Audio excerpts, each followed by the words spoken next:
I never thought I'd see the day my own son would look at me like a burden. But that day came with sunlight pouring through the window, bright and unforgiving, just like the truth. It started with a gentle knock on my bedroom door. "Dad," his voice trembled slightly, "we need to talk." He had that tone again, the one people use when they've already decided something for you. I was sitting in my armchair, the same one his mother and I bought 40 years ago. The leather was cracked, but comfortable, like old bones that still remembered warmth. I turned slowly. Talk about what, son? He didn't meet my eyes. He never did when he was about to disappoint me. "About your health, you've been forgetting things. The doctor said it might be safer if you—" He hesitated. I finished the sentence for him. "If I move out." His silence confirmed it. The words hit me like cold rain. All my life I'd been the one to make decisions for him, for this family. I worked 2 jobs, built a small business, paid for his college, and bought this house, brick by brick, memory by memory. And now he was telling me I couldn't stay in it anymore. "Dad, it's for your own good," he added, forcing a smile that didn't reach his eyes. "The nursing home is really nice. They have gardens, meals, nurses. I don't need a nurse." I interrupted sharply. "I need my family." He sighed, rubbed his forehead, and avoided looking at me again. It wasn't the first time we'd argued, but this time felt different. This wasn't about health, it was about convenience. His wife didn't like having me around. I'd heard her whispers, the little sighs every time I forgot my keys, the way she rearranged my medicines just to remind me I was old and clumsy. And maybe he got tired of defending me. "Dad, please," he said quietly, "don't make this harder." I wanted to shout, to tell him how much it hurt, but my voice betrayed me. Instead, I just nodded. He took it as agreement. Within a week, my bags were packed. The car ride was silent except for the hum of the engine and the soft clinking of my cane against the floor mat. Every street we passed held memories: the bakery where I bought him his first birthday cake, the park where he learned to ride his bike, the church where I said goodbye to his mother. I wanted to say something, anything, but what do you tell your son when he's driving you away from everything you've ever built? When we arrived, I saw the place, Rosewood Haven. It looked peaceful, clean, with white fences, trimmed bushes, and a fountain in the middle that sparkled under the sun. But peace can be deceptive, so can kindness. A young woman in uniform greeted us with a smile. "Mr. Harris, we've been expecting you."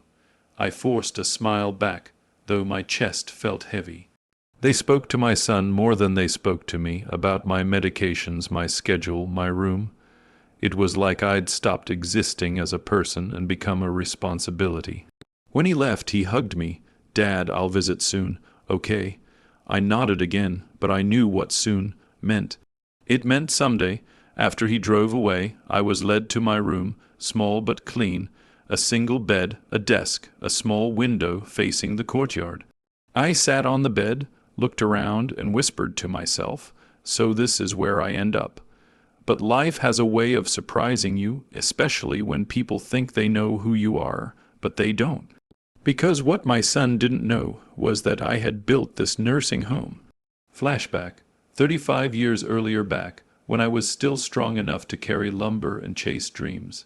I started a small construction company. We built schools, clinics, and later care homes. Rosewood Haven was one of my first big projects.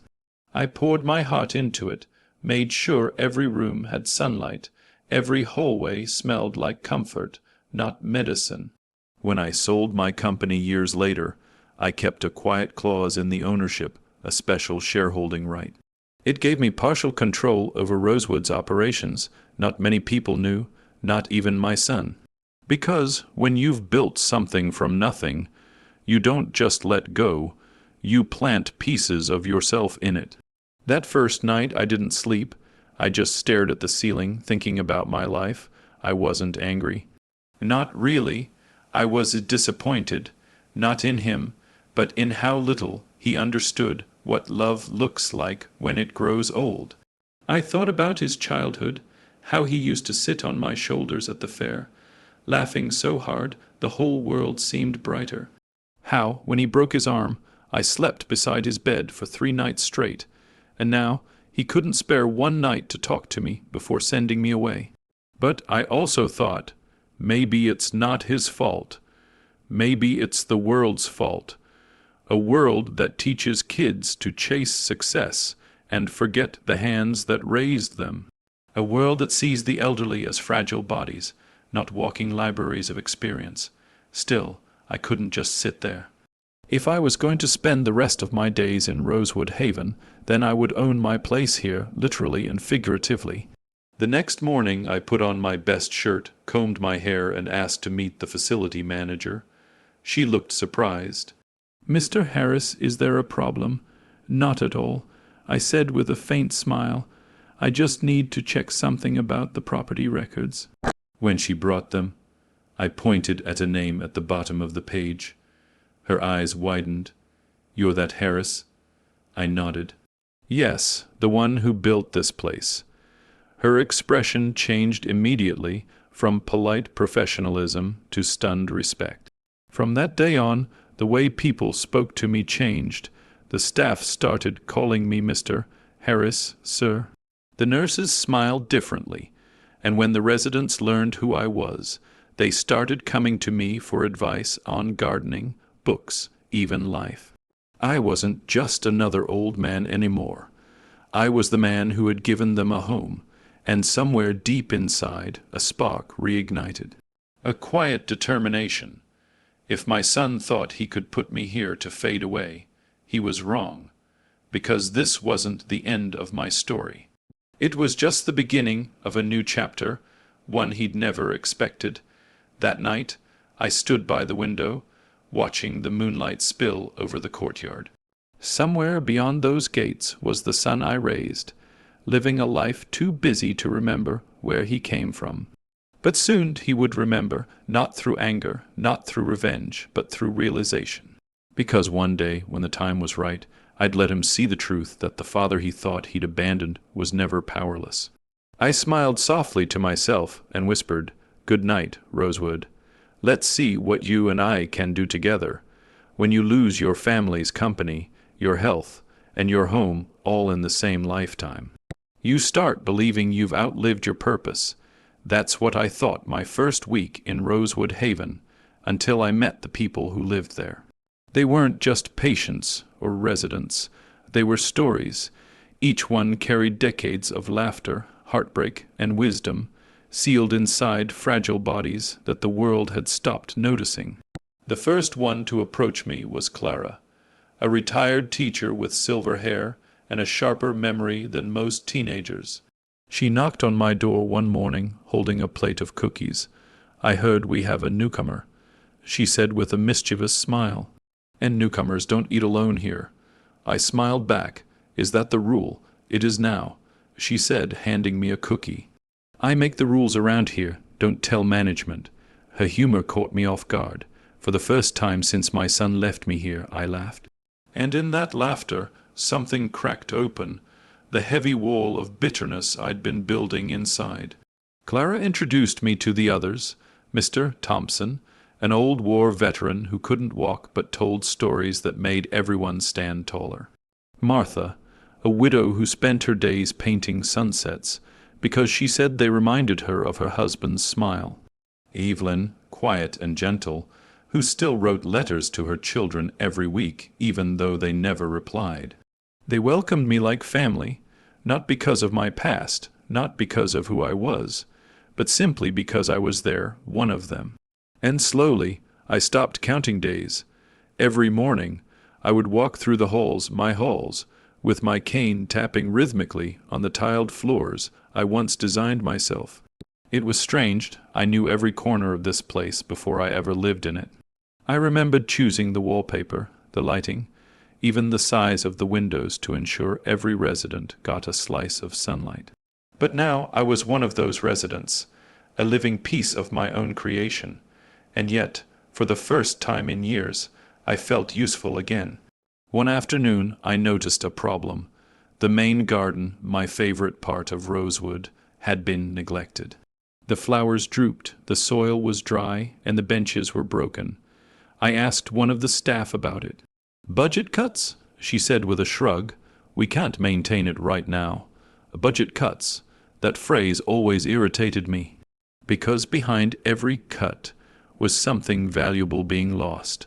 A smile, a hobby, a moment of peace. So I decided to do something about it. The next morning, I gathered a few residents in the courtyard. "We're going to fix this place," I said, together. They looked at me like I was crazy. "We can't even bend properly." Thompson chuckled. "You want us to garden?" "Yes," I said with a grin. "Exactly that, because if we can't bend, we can guide. We'll ask the staff for help, teach them how to do it right. We'll take ownership of our home." Clara clapped her hands. Finally, a man with a plan. And that's how it started, the Rosewood Garden Project. Every morning, we worked for an hour under the sun. I drew out simple layouts. Clara labeled the flowers. Martha painted new signs. And Thompson supervised from his wheelchair, barking instructions like a general. Even the younger staff got involved. They'd bring tools, water cans, and music. The courtyard began to bloom again, with life, color, and laughter. Word spread through the nursing home. Soon, everyone wanted to join. Residents who had stopped leaving their rooms came out just to plant a flower or watch others do it. The place that once felt like a waiting room for the forgotten became a living community. And for me, it was healing. Each seed I planted buried a bit of my resentment. Each smile I saw reminded me that life still had meaning, even if my own son had turned away from me. Weeks passed. Then one evening, during dinner, the facility manager made an announcement. "Thanks to Mr. Harris and our residents, the Rosewood Garden Project has officially been recognized by the local community board.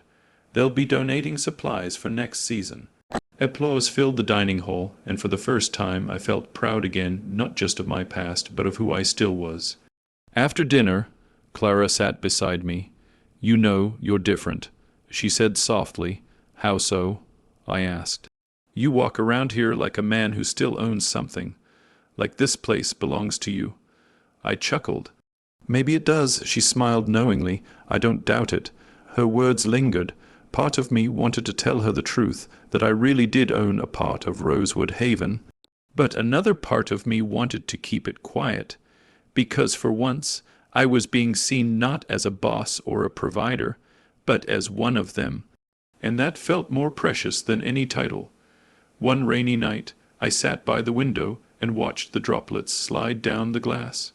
I thought of my son again, whether he ever thought about me, whether guilt ever tugged at him when he saw my empty chair at home. I imagined him at dinner with his wife, maybe even with my old photo hanging somewhere in the hallway, a picture of a man he once admired but didn't understand. Did he know I was happier here than I'd been in years? That I'd found something he couldn't buy for me? Peace? Still, I missed him. No matter what he'd done, he was still my son. And a father's love doesn't expire. It just waits quietly, like an old clock still ticking in the background. Then something unexpected happened. One morning, the manager approached me, holding a letter. "It's addressed to you," she said. I opened it slowly. My hands trembled, not because of age, but because of what I saw. It was from my son. A short note, just a few lines. "Dad, I've been thinking a lot about you. Work's been crazy, but I'll come visit next weekend. I hope you're doing okay there." Michael, my throat tightened. It wasn't much, but it was something. After weeks of silence, those few words felt like sunlight breaking through a storm. The residents noticed the smile on my face. Clara teased, "Love letter from a secret admirer." "Something like that," I said softly. That weekend came and went, but my son didn't. No visit, no call. The staff told me maybe something came up. I didn't say anything, but inside the disappointment cut deep. Still, I decided not to dwell on it, because here at Rosewood I had a new rhythm, a new circle, and a new kind of family. We shared meals, stories, and birthdays. We celebrated small victories, like when Evelyn's daughter finally sent her a letter after 2 years, or when Thompson managed to stand for 10 seconds during therapy. And through all of it, I realized something powerful. Family isn't always the one you're born into. Sometimes it's the one you build when the world turns its back on you. One evening, Clara found me staring at the fountain. "You look like a man with secrets," she said. I smiled. "Maybe I am. Are you going to share them?" "Not yet," I replied. "But soon, because deep down I knew the time would come when I'd need to reveal who I truly was, not to the residents, but to my son. He thought he'd left me in a place to be forgotten. But when he finally came back, he'd realize I had turned that place into something unforgettable. That night, as I lay in bed, I whispered to myself, "Let him think I'm weak. Let him think I've faded. Because when he returns, he'll see the truth that I never needed saving." The rain outside faded to silence, and for the first time in a long while, I slept peacefully. Because even in a nursing home, surrounded by strangers, I had found something my son never understood. You don't lose your power when you grow old. You just learn to use it differently. The following Monday morning felt quieter than usual.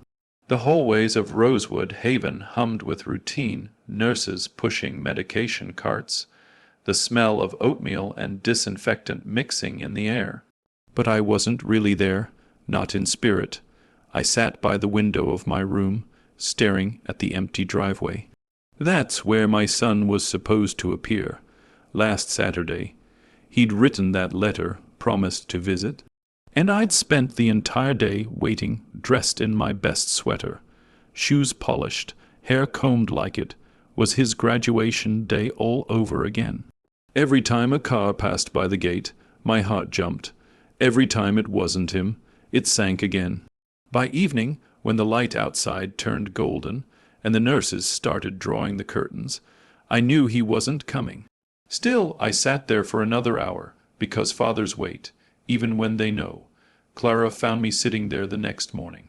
"Still waiting?" she asked gently, carrying 2 cups of tea. I nodded. He said he'd come. She placed 1 cup beside me and sat down. "Children mean well," she said, "but life gets loud. Sometimes they don't hear the promises they make." I smiled faintly. "Maybe you're right." But deep down, her words didn't comfort me, because life may get loud, but love should never get drowned out. The days that followed blurred together. Breakfast, medication, the garden. Routine has a strange way of healing wounds, or maybe just hiding them. But every night when I looked at the clock and thought of my son's empty promise, the ache returned. It wasn't about pride anymore. It was about understanding. Why couldn't he see that I was still here, still the man who raised him, taught him, believed in him? Was it guilt, shame, or did he really just forget? Sometimes I wondered if I'd done the same to my own father when I was young, too busy chasing a future to look back at the man who made it possible. Maybe this was karma. One morning, as I walked through the garden, Thompson called out from his bench. "Hey, Harris, got a minute?" I nodded and joined him. He handed me a folded newspaper. "Look here," he said, tapping a headline. It was an article about my old construction company, Harris and Sons Developers. The name made my heart skip. The article mentioned a big expansion project led by the current CEO, my son, Michael. Apparently, he was now one of the youngest and most successful real estate developers in the state. There was even a picture of him in a navy blue suit, smiling confidently at a ribbon-cutting ceremony. My son looked strong, capable, happy. For a moment, pride swelled inside me, and then came the ache again. He had everything I ever dreamed for him, everything except me. Clara joined us and peeked at the paper. "That's your boy, isn't it?" I nodded. "Yes, that's him." She smiled. "You must be proud." "I am," I said quietly.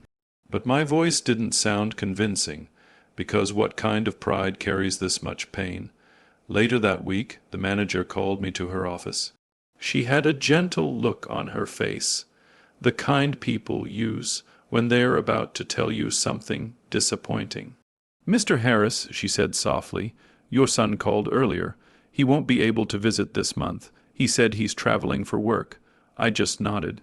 "Of course he is. Would you like to leave a message for him?" "No," I said after a pause. "Just tell him I'm doing fine." But I wasn't fine. Not because of loneliness, but because I realized something I didn't want to admit. My son had stopped seeing me as a father a long time ago. Now I was just an obligation. That night I couldn't sleep. I went for a walk in the empty corridor. The lights were dim. The only sound was the squeak of my cane against the floor. As I passed the activity room, I saw something that stopped me.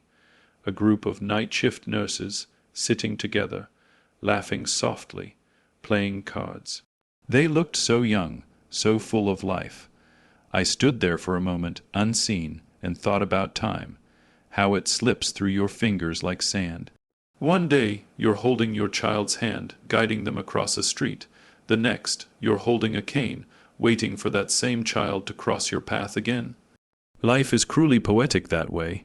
A few days later, something happened that shifted everything. I was in the courtyard, watering the plants, when a car pulled up. It wasn't my son's, but I recognized the woman who stepped out, his wife, Lydia. She looked elegant, distant, the kind of woman who measured her smiles. "Mr. Harris," she greeted me politely. "It's been a while." "Yes," I replied, "a long while." She looked around the courtyard, clearly uncomfortable. "I just wanted to check on you. Michael's been busy, but he sends his regards." "Busy?" I repeated. "Yes, he always was." She hesitated, then handed me a small envelope. "From him," she said. "He asked me to bring it." I opened it slowly. Inside was a check, a large one. "For your comfort," she explained quickly. "To make sure you have everything you need here." I looked up at her, my voice calm but sharp. "Tell my son I don't need his money. I built this place with my own hands. I'm not a charity case." Her expression faltered. "Mr. Harris, please, don't take it the wrong way." "I don't take it any way," I interrupted. "I just don't take it at all." She looked at me for a long moment, then sighed. "You're just like him," she said softly. "Stubborn." "No," I replied. "He's just like me. He just forgot it." After she left, I sat in the courtyard for hours. The check lay on the bench beside me, fluttering slightly in the breeze. It wasn't just paper, it was proof. Proof that my son thought comfort could replace presence, that money could stand in for love, and yet I couldn't hate him, because somewhere behind that arrogance, that distance was still my boy, the one who used to hold my hand crossing the street, whispering, "Don't let go, Dad." If only he knew, I never did. That evening I went to the garden and found Martha painting under the fading sunset. "Beautiful, isn't it?" she said without looking up. "It is," I replied. "You always manage to capture the light just right." She smiled. "It's all about what you choose to see. The same sun can look like an ending or a beginning." Her words stayed with me. Maybe this chapter of my life wasn't an ending after all. Maybe it was just the middle of a story that hadn't revealed its twist yet. Later that night I took out a piece of paper and wrote a letter to my son. "Michael, I saw the article about your company. You've done well, better than I ever imagined. I'm proud of you truly, but I want you to know something. Success means nothing if you lose the people who built the road for you. I don't need your money. I don't need your apology. I just want you to remember who you are and where you came from. Your father, John Harris, I didn't send it. I folded it neatly and kept it in my drawer. Some truths I've learned are best delivered face to face. And one day I knew he'd come. Maybe not soon. Maybe not out of love, but out of curiosity. And when he did, I'd be ready to show him everything he thought I'd lost: dignity, peace, and the truth. That his father didn't just survive being left behind. He thrived. As I turned off the light that night, I looked out the window one last time. The garden glowed softly under the moonlight, full of flowers we'd planted together. Each bloom a small reminder that life, even when pruned, finds a way to grow again. And so did I. It happened on a Sunday morning, the kind of morning that looked too peaceful to carry pain. Birds chirped outside the window, the smell of toast drifted through the hallways, and the garden sparkled under the light rain that had fallen the night before. I was sipping my tea, half lost in thought, when Clara appeared at my door with that knowing smile. "You have a visitor," she said. I almost laughed. Another volunteer. She shook her head. "No, it's him." My heart stopped for a moment. After months of silence, unanswered letters, and empty promises, my son had finally come back. When I stepped into the lobby, there he was. Michael, he looked different, older, sharper. Success had carved itself into his posture. He wore a tailored suit, his watch gleamed, his shoes clicked confidently against the floor. But when his eyes met mine, I saw something beneath the surface, guilt. He smiled faintly. "Hi, Dad." I studied him for a moment before replying. "So you finally remembered where you left me." He flinched slightly. "I deserved that." "Yes," I said softly, "you did." We stood there for a long pause. Two men bound by blood, separated by silence. Finally he said, "Can we talk? Somewhere private." I nodded and led him to the garden, the one we'd rebuilt with our own hands. The air smelled of wet soil and lavender. We sat on the bench near the fountain. He glanced around, clearly surprised. "You've been busy," he said. "This place looks alive." I smiled faintly. "We take care of it ourselves. No need for outside help." He nodded, still looking around. I didn't expect this, I thought, that it would be a depressing place. I finished for him. He hesitated. "Something like that." I chuckled softly.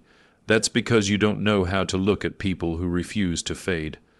For a while neither of us spoke. He fidgeted with his watch, avoiding my eyes. Finally he sighed. "Dad, I owe you an apology." I looked at him quietly. He continued, his voice cracking. "I thought I was doing what was best. You seemed forgetful. The doctors don't." I interrupted. "Don't hide behind doctors. Say what you mean." He looked down. "You were becoming an inconvenience."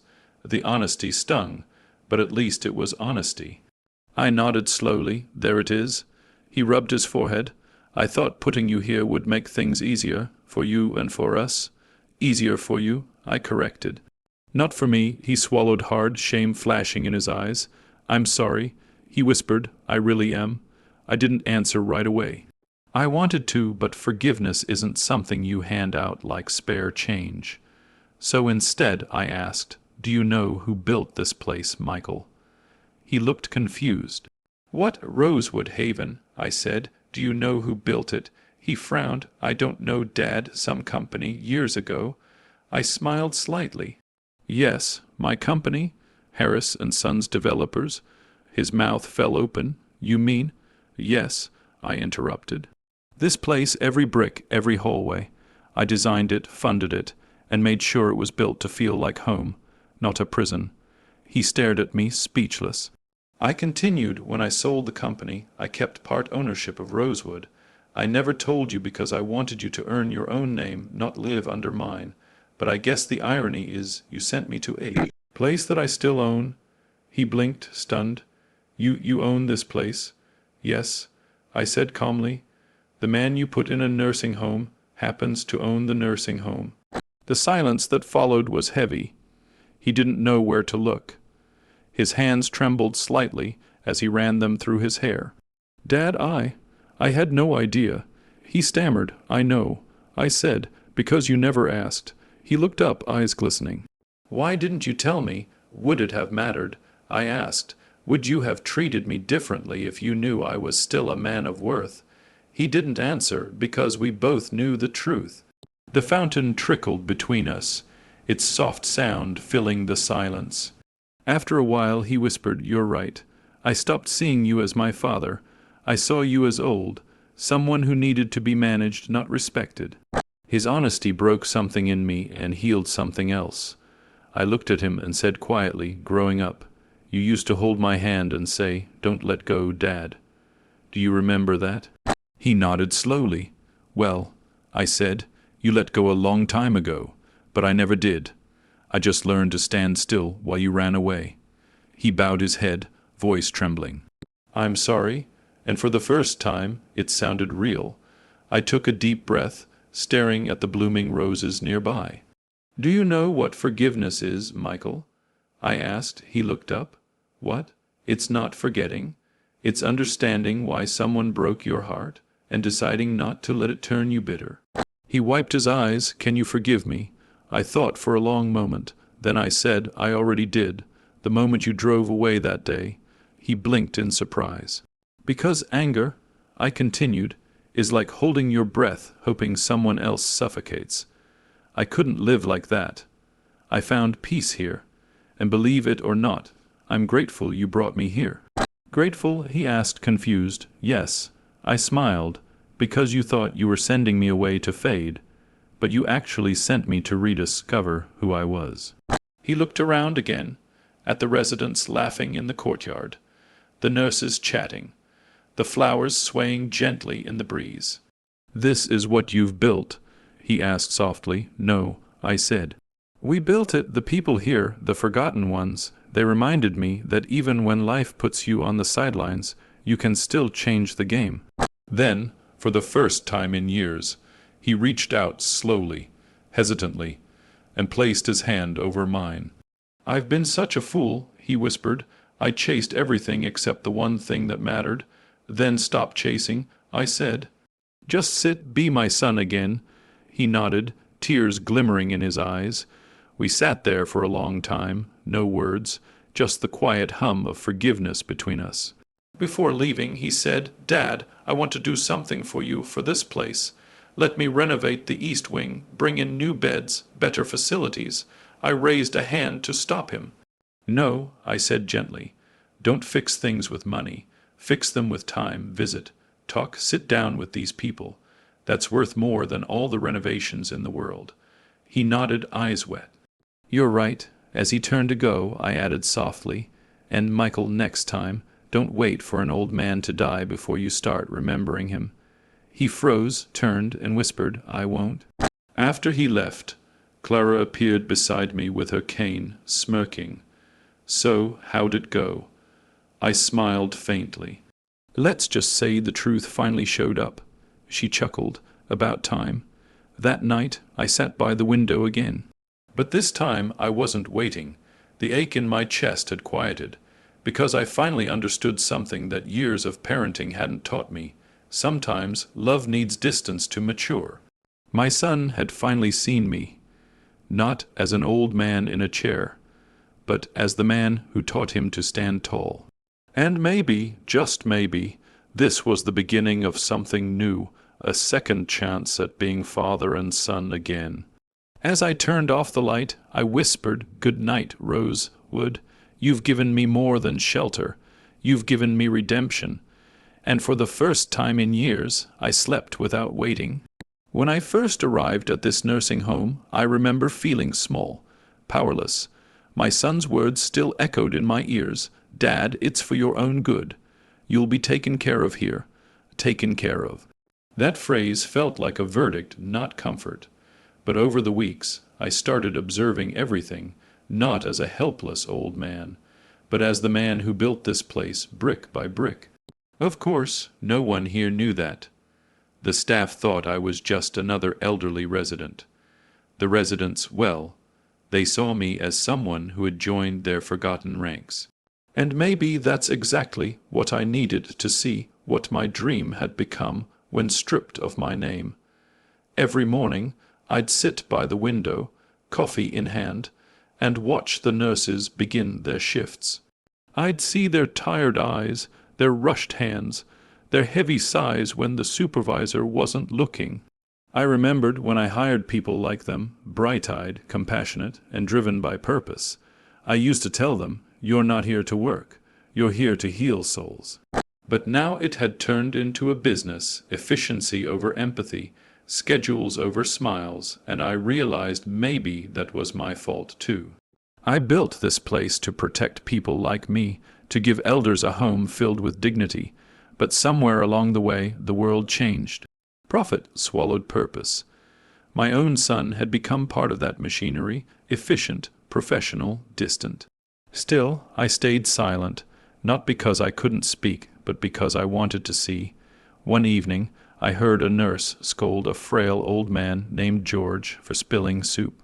He apologized, trembling, but she just huffed and stormed off. My chest tightened.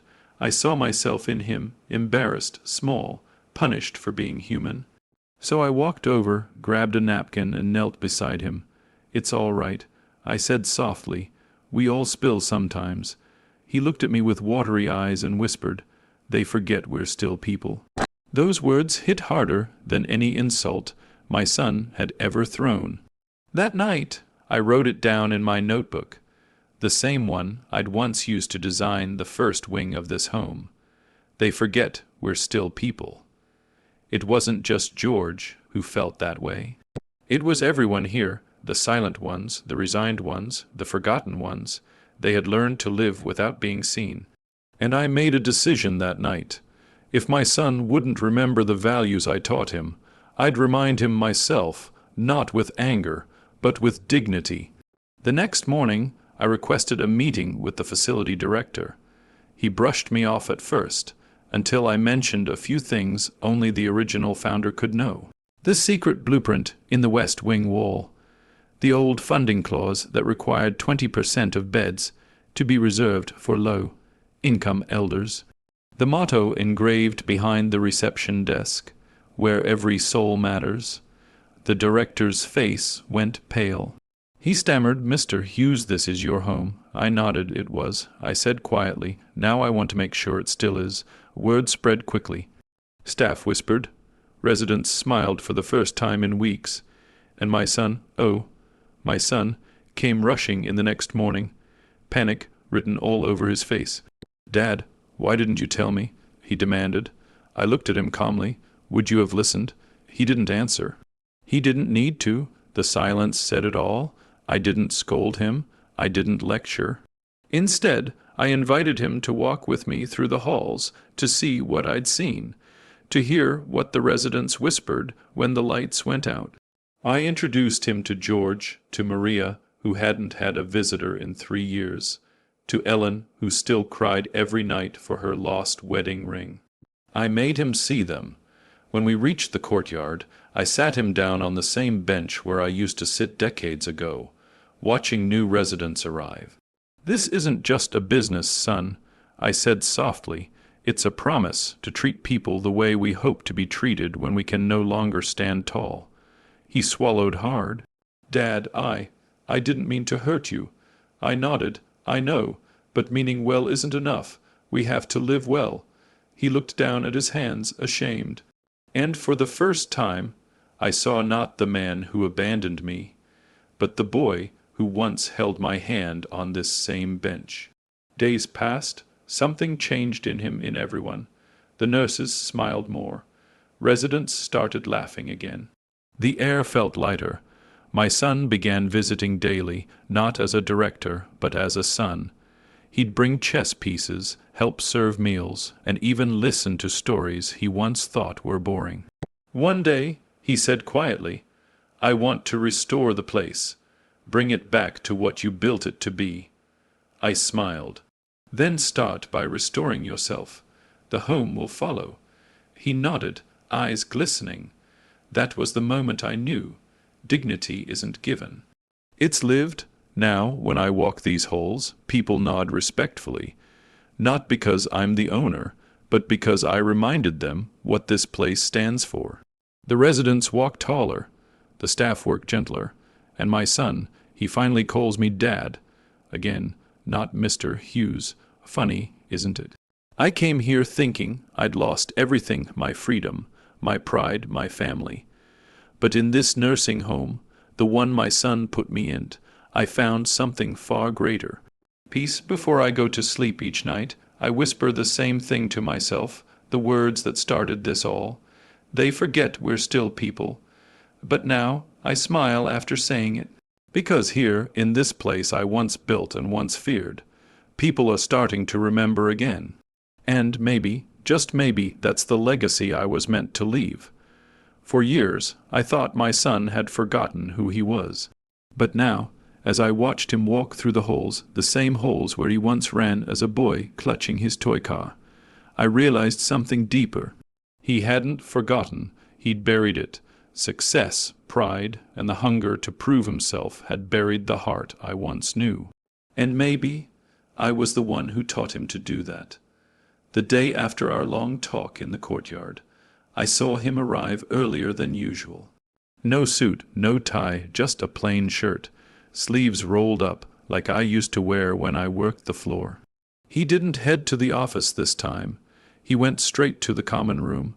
I followed quietly, staying in the corner as he greeted each resident by name. Names I wasn't sure he even knew before. He stopped beside George, the man who had spilled soup the other day, and gently placed a hand on his shoulder.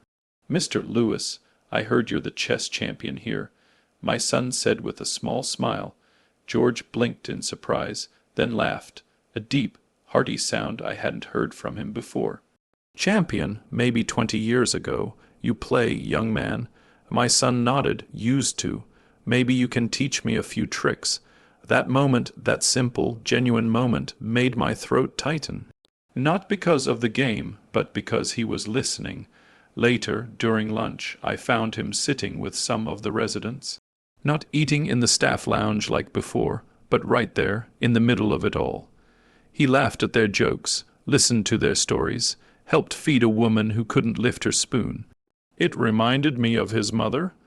She had that same gentle touch, the ability to make people feel seen.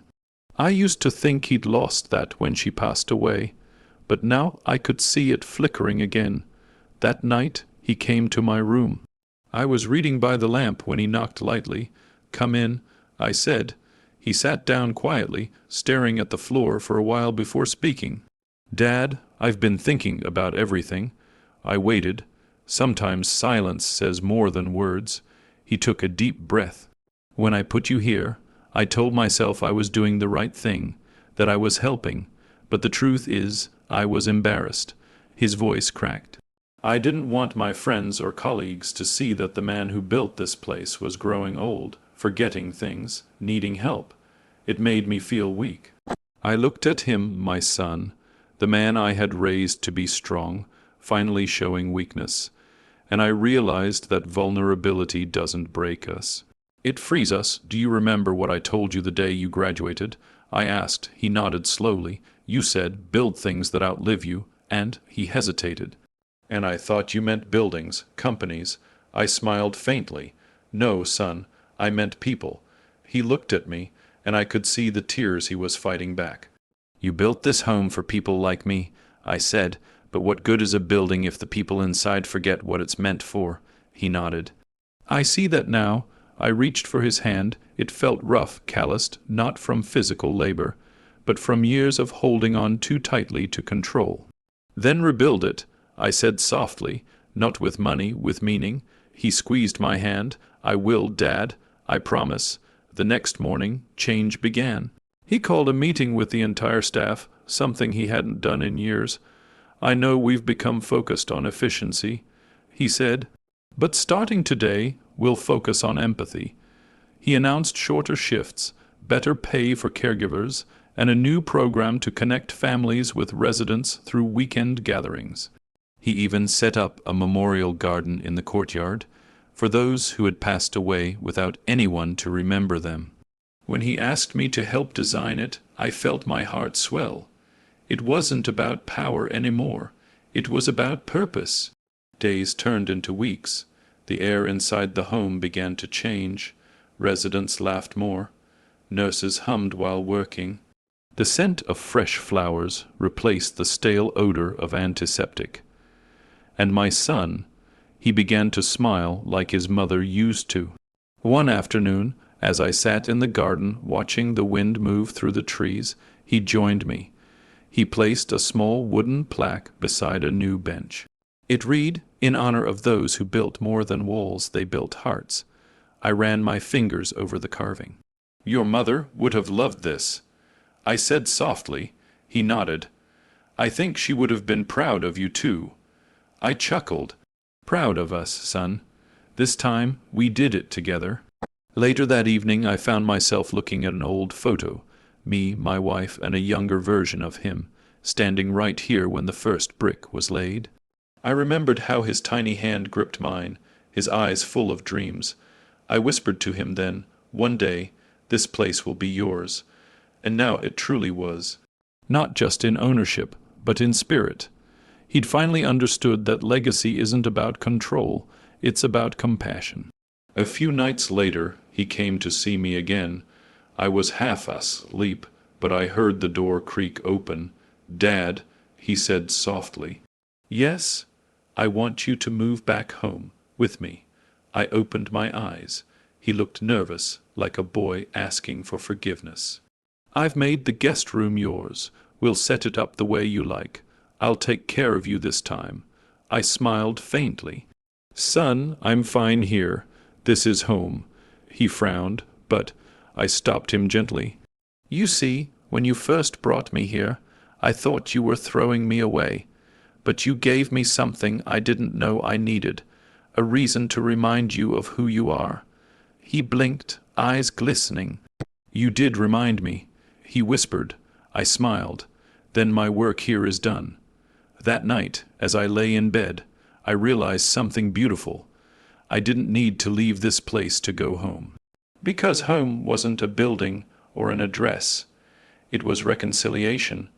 It was forgiveness. It was the peace between a father and a son who had finally learned to see each other again. And as sleep took me, I whispered to the stars outside my window, "He remembers now." And that was enough. There comes a time in every father's life when you stop trying to shape your son and instead start trusting him. That time, for me, had finally come. I used to believe that legacy was something you left behind. But as I watched my son carry out the values I had nearly lost myself, compassion, patience, humility, I realized legacy isn't what you leave. It's what you live through others. The nursing home was different now. The walls seemed brighter. The halls echoed not with silence, but with laughter, real laughter. Even the smell had changed. There was always something baking in the kitchen, or flowers being arranged by the residents. I'd see my son walking around with a clipboard, but not as an authority figure. He stopped to chat with everyone, the nurses, the cooks, the janitors. He knew their names, their families, their struggles. And every time I saw him bend down to listen to one of the elders, or hold a shaky hand without rushing, I felt something deep inside me heal. This was the man I raised. One morning, I was sitting by the courtyard when a young nurse approached me. She smiled warmly. "Mr. Hughes, the director said you're the founder of this place. Is that true?" I nodded. "Yes, but I'm just another resident now." She shook her head. "Not to us. You changed this place. You changed him." I smiled faintly. Maybe he just needed a reminder. She hesitated, then asked softly, "What's the secret? How did you raise a man like that?" I looked toward the hallway where my son was talking to an old woman, helping her fix the clasp on her necklace. "The secret," I said quietly, "is to love your children enough to let them fail, then love them even more when they do." She nodded thoughtfully, her eyes glistening. I'll remember that, and I hoped she would, because someday she'd need it too. As the weeks passed, I began noticing something strange. My body was slowing down. Not in a painful way, but gently, like a lamp dimming at dusk.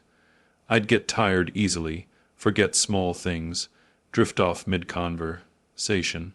But instead of fear, I felt peace, because I knew I had finished my work. My son visited me every evening, sometimes staying until I fell asleep. We'd talk about everything, the residents, the changes, even the future. He told me he was planning a Founder's Day to honor the elderly who had contributed to the home's success. "You'll give the opening speech, right, Dad?" he asked one evening. I chuckled softly. At my age, I might give my final speech instead. He frowned. Don't say that, but I smiled. Don't be afraid of endings, son. Endings are just beginnings in disguise. A few days before the event, he brought me a framed photo, the three of us, him, me, and his late mother, standing in front of this very building decades ago. I found it in your old study, he said quietly. I thought it belonged here. He hung it right in the main hallway, where everyone could see. Underneath, he placed a small plaque that read, "The heart of a home beats through its people." I traced the letters with my fingers, feeling the tears sting behind my eyes. For the first time, I realized he didn't just inherit the building. He inherited the heart. The Founders' Day came. Residents wore their best clothes. The staff prepared a feast. And my son, he stood before them with such confidence, not as a businessman, but as a leader of souls. He began his speech. My father built this place long before I understood what it meant to care for others. I once forgot his lessons, but now every smile here reminds me of what he taught me. That kindness is the truest form of strength. The crowd clapped warmly. I saw the pride in every face. But the real applause was in my chest, steady, full, alive. When it was my turn to speak, I took my time walking to the podium. My son offered me his arm, and for once I let him help. I looked at everyone, the young, the old, the forgotten, the found, and said softly, "Once this place was just a building. Now it's a heartbeat, because my son, our son, learned that love doesn't retire." The room went quiet. Even the nurses stopped moving. And in that silence I felt something holy, connection. Then, as the applause rose again, I turned to my son and whispered, "You've done well, son, better than I ever did." He shook his head, tears in his eyes. "Only because I had you to remind me who I was." After the event, I sat in my favorite spot in the garden, the same bench where my wife used to read to me. The wind was gentle, the air warm. I could almost hear her voice. My son joined me quietly, sitting close. "Do you ever think about Mom?" he asked. "All the time." I replied, "Especially now. I think she's proud of you." He smiled faintly. "Sometimes I still feel her here." I nodded. "That's because love doesn't end, son. It just changes shape." He looked at me, eyes red. "I'm sorry it took me so long to understand everything." I smiled. "You understood right on time." That night I wrote in my notebook, the same one that had carried my designs, my frustrations, my lessons. The last entry read, "Legacy is not what we build. It's who we build it for, and I built this for him." I closed it, feeling peace settle over me like a warm blanket. The kind of peace that doesn't come from success or pride, but from knowing your story has come full circle. When I fell asleep that night, I dreamt of the past, the first brick, the first laugh, the first handshake. And then I saw my wife standing by the door, smiling, ready to go home. She asked softly. I smiled back. "Not yet. He still needs me a little longer." She nodded. "Just a little. Because love, like legacy, never really leaves. It just lives on, in every hand you've held, every lesson you've given, and every heart you've helped remember what it means to care." And my son, he remembered. There's a strange kind of silence that comes near the end. Not the silence of loneliness, nor of sadness, but the kind that feels like a deep exhale after a long, full life. That's the silence I found myself wrapped in now. The home was alive with laughter, conversation, and the soft clinking of teacups, but within me a quiet calm had settled. I knew my time was drawing near, and I wasn't afraid. My son came every morning now, before work began. He'd bring me my favorite tea, chamomile with a touch of honey, and sit by the window beside me. Sometimes we'd talk. Other times, we'd just sit in silence, watching the sunlight spill through the curtains. I loved those mornings more than anything, because in that silence I could feel the bond between us stronger than ever. No words needed, No apologies left unspoken. Just love, pure and simple. One morning he came in looking tired but peaceful. He placed the tea on the table and sat down, rubbing his eyes. "A long night?" I asked. He nodded. "Paperwork. I'm reorganizing the staff schedules and the new wellness program." I smiled. "Still building, aren't you?" He chuckled softly. "Guess it runs in the family." Then he grew quiet. "Dad, can I ask you something?" "Of course." He hesitated, then said softly, "Were you ever disappointed in me?" I looked at him, truly looked. The man he'd become, the journey he'd endured, the boy who'd once feared he'd never measure up. "Never," I said. "I was only ever afraid for you, not of you. I just wanted you to find what really matters before it was too late." He nodded slowly, eyes glistening. "I think I finally have. I know you have." Over the next few weeks, I grew weaker. My hands trembled more. My steps slowed, even reading became difficult. But every time I felt myself fading, I'd see him helping someone, smiling, listening, and it filled me with pride. The son who once left me behind was now carrying everything forward. The circle was complete. One evening, he stayed later than usual. The sky outside was painted in soft orange and violet, the last light of day. He was talking to me about the new resident program he'd started, Hugh's Hearts. He called it pairing volunteers with elders who had no family left. "That's beautiful," I whispered, my voice frail. "It's your idea, Dad," he said. "Your words. No one should ever feel forgotten." I just gave it a name. I smiled faintly. "You gave it a soul." He reached out and held my hand. His grip was firm, warm the same way I used to hold his when he was small and afraid of thunder. "I'm going to make sure this place lives forever, Dad," he said softly. "Every brick, every person will know what you stood for." I squeezed his hand weakly. "Don't build it for me, build it for them. That's how it lives forever."